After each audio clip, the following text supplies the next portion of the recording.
Easter தினத்தை முன்னிட்டு தமிழகம் முழுவதும் உள்ள ஆலயங்களில் நடைபெற்ற சிறப்பு திருப்பலியில் ஏராளமான கிறிஸ்தவர்கள் பங்கேற்று வழிபாடு செய்தனர்.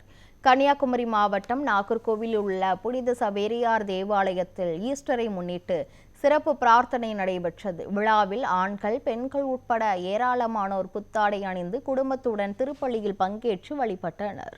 இந்த உலகமே அமைதிக்காக ஏங்கி நிற்கிறது. போர்களினால் நாம் அச்சுறுத்தப்பட்டிருக்கின்றோம். போரில் நடக்கின்ற நாடுகள் வெகுவாக பாதிக்கப்பட்டிருக்கின்றன என்பது ஒருபுறம் இருந்தாலும் உலகம் அனைத்துமே அதனுடைய தாக்கத்தை உணர்கின்ற ஒரு சூழலில் நாம் வாழ்ந்து கொண்டிருக்கின்றோம். ஆண்டவரே உயிர் தெழுந்தபின் தன்னுடைய சீடர்களை சந்திக்கின்ற பொழுது எல்லாம் அமைதி உங்களுக்கு உரித்தாகுக என்றே வாழ்த்தை தெரிவித்தார். இந்த அமைதி இந்த உலகிற்கு தேவை என இந்த உயிர்ப்பின் நாளிலே நாம் ஆண்டவரிடம் வேண்டுகின்றோம். ஈஸ்டர் தினத்தை முன்னிட்டு திருச்சி மாவட்டம் மணப்பாறையில் புனித லூர்து அன்னை ஆலயத்தில் சிறப்பு திருப்பலி நடைபெற்றது. சிறப்பு திருப்பலியில் ஆயிரக்கணக்கான கிறிஸ்தவர்கள் பங்கேற்று வழிபாடு செய்தனர்.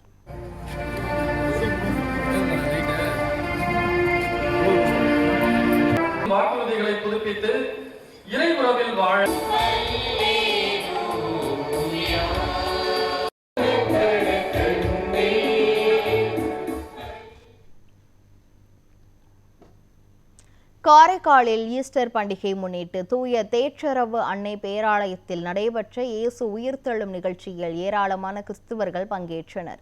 பங்கு தந்தை பால்ராஜ்குமார் தலைமையில் நடைபெற்ற திருப்பலியில் மக்கள் மெழுகுவர்த்தி ஏந்தி பாடல்களை பாடி பிரார்த்தனை செய்தனர்.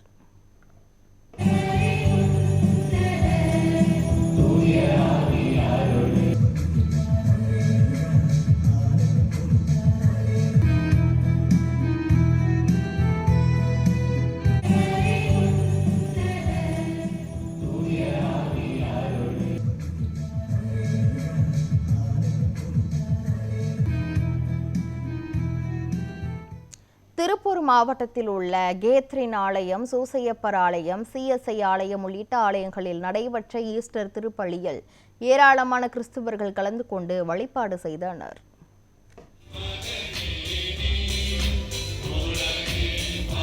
இட்டுச் செல்ல முடியும் என்று ஆணவத்தோடு இருந்த ஒருவர் பிறந்து உயிர் தெழுகின்ற வரை அந்த இல்லை. மனிதனின் அடியில ஒரு பாம்பை வைத்தால் போதும், நான் சின்ன பின்னமாக உடைந்து போய்விடுவேன். தஞ்சாவூர் மாவட்டம் திருக்காட்டுப்பள்ளி அருகே உள்ள பூண்டி மாதா பேராலயத்தில் இயேசு உயிர் தெழுந்த திருநாள் அதிபர் சாம்சன் தலைமையில் நடைபெற்றது. இதில் ஏராளமான கிறிஸ்தவர்கள் கலந்து கொண்டு வழிபாடு செய்தனர்.